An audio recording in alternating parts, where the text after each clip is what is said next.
I want to talk about the three main types of background checks and provide some details and context about when and how they are used. First, the pre-employment background check that everyone knows about, litigation investigation background check, which is the discrete background investigation that goes a little bit deeper, and then due diligence background investigations that can be conducted on individuals and companies. Let's start with pre-employment.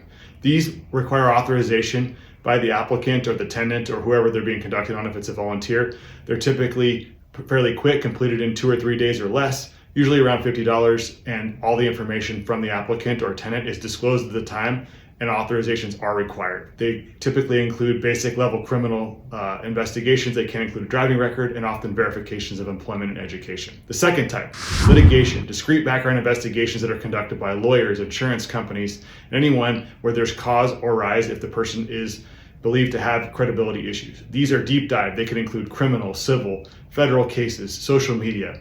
There's no limitations on what can be checked and what can be reported. They are very discreet, and they do not need to be, the results are not provided to the person that are running them. They typically run anywhere from $300 to $700 and usually take anywhere from 3 to 5 days. The last but not least, due diligence background investigations. These are typically handled when looking at acquiring a business or in the process of an M&A transaction. They typically are run on the principals or owners of a business and the business itself. They're looking for issues that could impact the credibility of the business going forward, the ability for the business and the principals to obtain financing, or if there's key executives or managers of the business.